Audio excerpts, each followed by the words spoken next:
Hello guys! Hello Taurus! Welcome dito sa aking channel, Kapalaran 888. Welcome guys!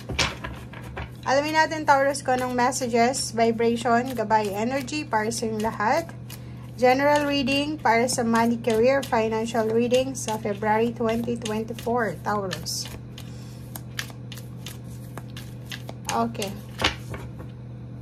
Kumuha tayo dito guys ng 4 cards. 4 cards lang. Okay. Taurus. Shadow, number 18, 9. And Triumphant Success.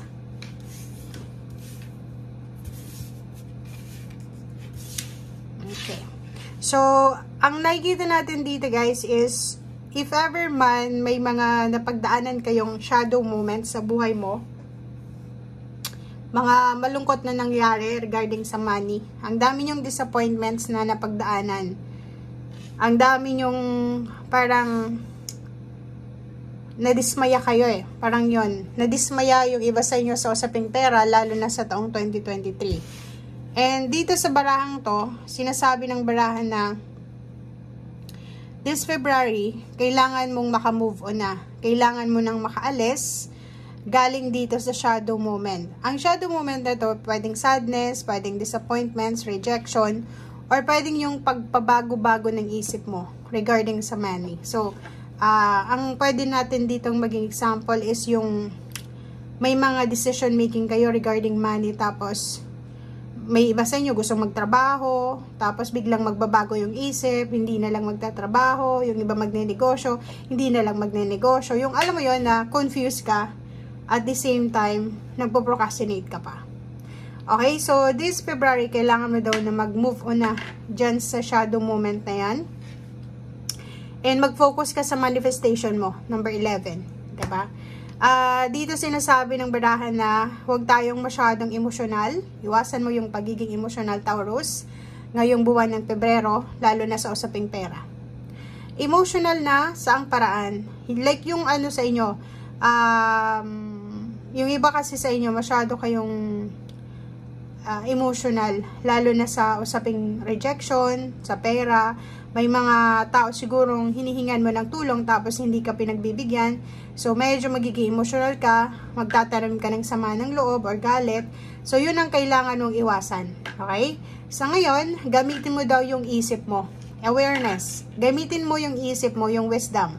Gamitin mo yung isip mo kung paano ka makaalis, kung paano ka makapag-move on dito sa sitwasyon na to ng financial problems mo or shadow moment. Okay? Triumphant Success, ang dami-daming magagandang balita para makapagsimula ka. Para mahanap mo yung Triumphant Success. Kasi itong Triumphant Success na ito guys is a victory and success to. Parang new beginning siya. Information, balita, mga possibilities, mga opportunities siya na pwedeng pumasok sa buhay mo para matulungan kang makapag-start over or makapagsimula ulit, or para matulungan ka na ma-continue kung ano yung ginagawa mo sa ngayon regarding sa money. Okay? So, yun.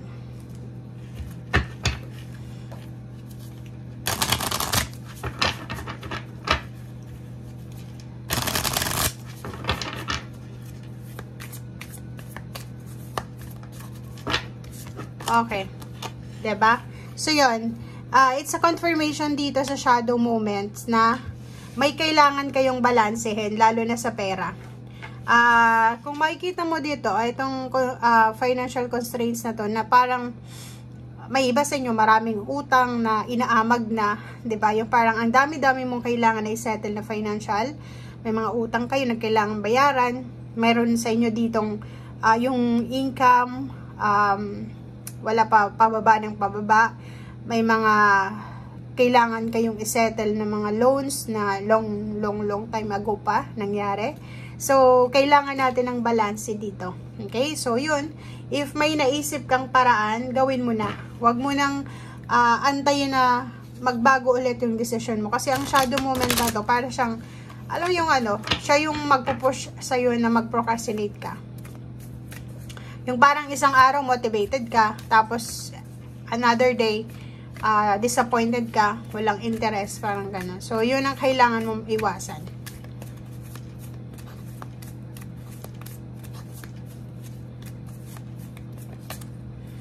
Okay. Love. Wow.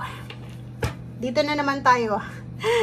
Alam mo kung bakit sinasabi ng barahang love card na to na masyado kang nakafocus sa love life mo or masyado kang nakafocus sa emosyon mo? Kasi may iba sa inyo dito. May mga Taurus na nagsasabi na yun, meron silang mga sinasabi na aanhin mo yung pera, hindi mo naman madadala sa hukay. Parang ganon. May mga ganon na scenario. Pero sa iba naman na Taurus, meron sila na sobrang importante sa kanila yung pera. Yung mga taong nagsasabi na aanhin mo yung pera, hindi mo naman madadala sa hukay. Siguro hindi nila naiintindihan na okay, kahit naman sino dito sa mundo, walang madadala. Nakaubad kang dumating sa mundo, nakaubad ka din naaalis. And yung iba sa inyo, yung mindset na yan is mali talaga. Mali yun eh. Kasi okay, tama na hindi mo madadala kung ano man ang meron ka sa ngayon. But, may iwan mo yung family mo na meron sila. Like for example, wala ka na sa mundo. Hindi ka naman naalis dito ng libre. 'Di ba? Lahat may bayad eh. Lahat may bayad. So, anong ibabayad ng family mo kung wala kang naiwan sa kanila kahit konti? So, pwedeng utang. Pwedeng yun ang may iwan mo sa kanila. So, which is, alin yung mas maganda, may maiwan ka sa kanilang konting inheritance or konting pambayad or utang. Kailangan nilang mangutang para sa pag-alis mo. 'Di ba? Parang gano'n. So, yun lang yung logic dito, guys. So, dito, sinasabi ng baraha, huwag kang masyadong emosyonal.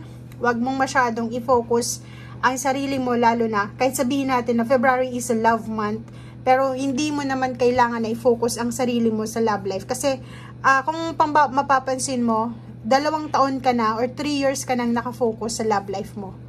Sobra-sobra yung focus mo sa love life mo na hindi mo napapansin. May iba sa inyo dyan na ang daming opportunity sa buhay mo. Maraming oportunidad, posibilidad na umasenso ka sa financial. Pero, hindi mo ba napapansin na yung relationship mo, siya yung pumipigil sa'yo para maging matagumpay ka? It's either ang karelasyon mo ay obsessed sa'yo, it's either siloso-silosa, it's either selfish na ayaw niyang mag-improve yung buhay mo, it's either, selfish siya, and hindi siya, parang siya yung nagbibigay sa'yo ng mga lason sa isip or sa mindset. So, make sure na wag kang maging emosyonal sa buwan ng February sa usaping pera. Kung may pagkakataon ka na makapagsimula ulit ng financial success, i-grab mo na yung opportunity, okay? Kailangan mo nang makamove on sa mga old belief mo na yan regarding money, okay? Yung mga sinasabing hindi madadala sa hukay o hindi madadala o ganito ganyan. Kailangan mo nang kalimutan yan kasi mali yung paniniwala mo pag ganun yung paniniwala mo, okay? So, yun.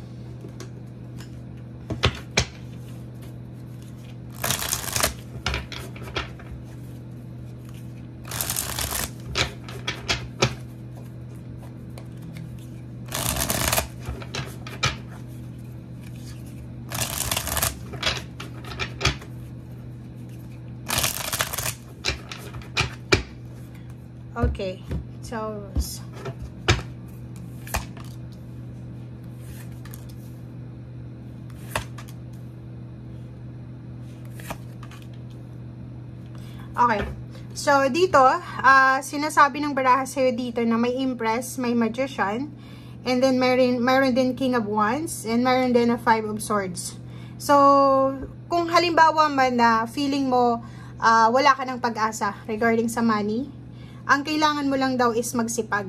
I-double time mo yung pagsisipag mo. Kailangan mo lang maging masipag, maging masinop. Kailangan mong mag-focus sa ginagawa mo. Yung magic, guys, yun nga yung sinasabi ng baraha dito na hindi natin pwedeng iasa sa magic, sa swerte-swerte ang buhay natin. Okay? Yung magic na to is a combination of sipag, confidence, 'di ba? Sipag, confidence, paniniwala sa sarili, paniniwala sa Panginoon, paniniwala sa kakayahan mo, and be humble. Okay? Kasi may Empress dito eh. Sinasabi na everything happens for a reason and everything daw, lahat daw ng kailangan mo ipoprovide sa'yo. magiging sobrang prosperous ka, magiging sobrang abundant. But make sure na hindi mo mapapabayaan yung sarili mo. So parang balance lang. Take care of yourself habang ikaw ay papunta doon sa success mo. Hindi yung papabayaan mo na yung sarili mo dahil sa sobrang workaholic ka or sa sobrang pagtatrabaho. Okay? So this February, sinasabi ng baraha sa'yo dito na doblehin pa natin yung effort natin. Mas maging mas masipag pa tayo. Magtiwala ka sa sarili mo. Alisin mo yung mga old belief, yung mga mindset natin na hindi na natin kailangan sa mga susunod na araw. Okay? Thank you guys. Bye!